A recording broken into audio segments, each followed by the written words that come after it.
and welcome back to the channel. Today I'm going to be looking at Dimash and Luo Tani's Jasmine. This is a song that's normally associated with the Chinese New Year. As the American and Western New Year is approaching, I'm going to be reacting to this one as we enjoy this last holiday of the year before the brand new year begins here. So wherever you are, I hope you guys are enjoying this one. I do anticipate releasing this one around, I believe New Year's Eve is when I'm going to have this one drop. So I hope that you guys are enjoying your New Year's Eve wherever you are. And with that, I'm just going to get started.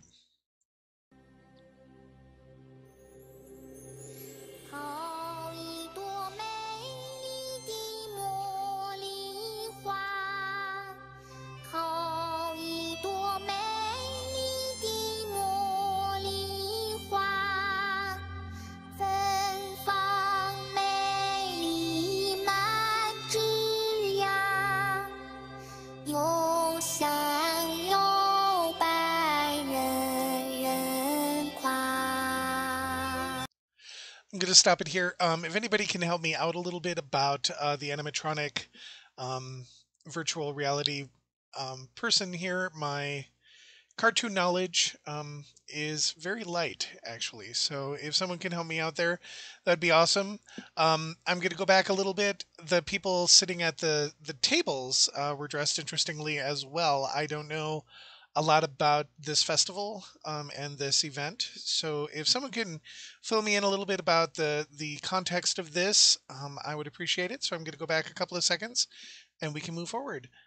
Okay, there we go. See all these people? I love how I love these sort of onesie looks that they have. So I'm going to continue.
And again, I'm always going to say this, the aesthetic of this location is amazing. I mean, the water and the garden itself, this little plaza that's here is just an amazing thing. And this is something that, as an American who lives in, well, Minnesota, we don't have a lot of these types of gardens where the architecture and the plaza actually blend in with everything around it. It's just something that I really, really appreciate. And when I lived in Seattle, I didn't get a chance to go back up to see the gardens there. So I'm going to go back and we're going to look at this and then we're going to continue on as we move into the next verse.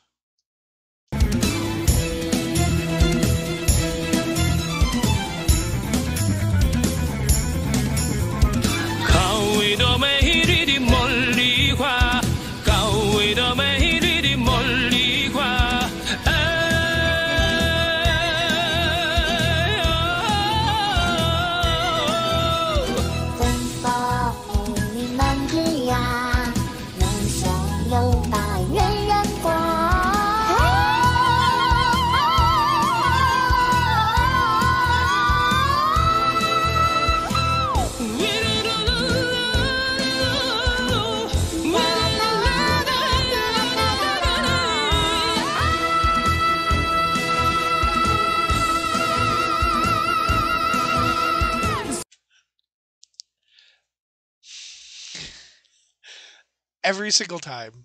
Um, I was sitting here wondering, I didn't see any earpieces. I see the monitor sitting down there in front of the pond, and I'm always in awe when he, again, I've called him the vocal rhetorician, and I've talked about what I've called the vocal toolbox that he has.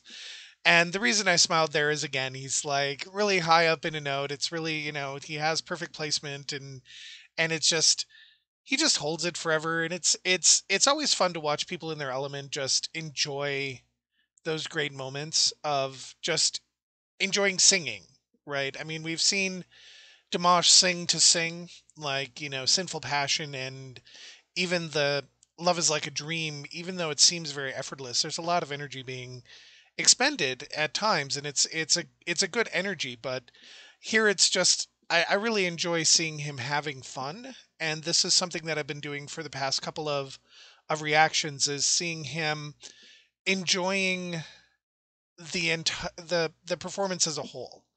Um, because we all know he comes ready to perform whatever emotion is attached to a song, and here it's a lot of joy and a lot of exuberance and those sorts of things, and I really enjoy seeing that. So I'm going to go back a couple of seconds, probably a couple more than just a couple seconds, since he was holding a really long note, and we'll just continue on. And again, put comments down below about where in this song you really appreciate Dimash's, or the interaction between him and the person that he's playing with here on the stage. And so I'm just going to go back a little bit, and then we're going to continue on.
That's just beautiful.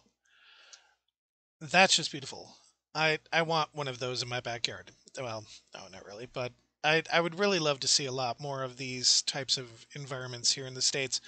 Um, one thing I do have to say about this is Dimash is always on. The one thing that, maybe it's my old ears, but for some reason, Luo is not.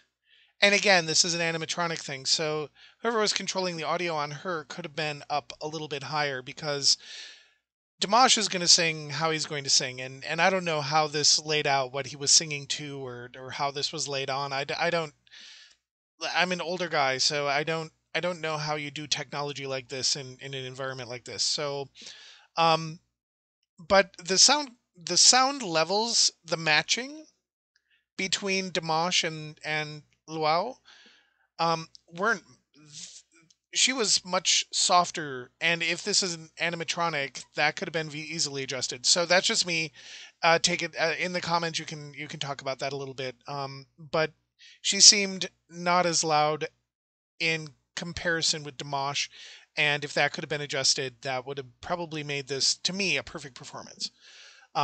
But again, Dimash is always good. I love that little scoop that he did at the end, the glissando, to get to that note. And again, I mean, he's always, the great thing about Dimash is that he's really great at modulating into whatever role he has to do. This was a fun performance. Now, um, I don't know the context of it, and again, this is supposed to be an uplifting song. This is a New Year's celebration type song, and so um, I I really do like when he uses all of this joyful, happy tone, as well as when he goes really somber and really introspective. I mean, this is one thing to note about performers, and is that he can do both an introspective song like Love is Like a Dream, and he can also do that really extroverted song, that outward, that joyful, exuberant, outward, the energy goes outward from him. And this song does this really, really well. And I'm just going to leave it at that, because again, I really love this performance. I saw it a long, long time ago. I mean, when I was first learning about Dimash, oh gosh, way back at the beginning of this year, I would watch this, and I didn't quite understand this performance so much. But now that I listen to it, I really like how each of his performances of Jasmine are just a little bit different. This one's a little bit different from the one that I reacted to a couple months ago, and it's different from other versions that I have seen of this. And I really like this particular version. I think it's tough to sing against an animatronic sort of anime character, but I think, he's really good at owning the stage no matter where it is. So wherever you are in space and time, I hope you guys have an awesome, awesome day. And for me, this is going to come out on New Year's Eve, so I hope you're enjoying your New Year's Eve. And with that, go out, have fun, and be safe.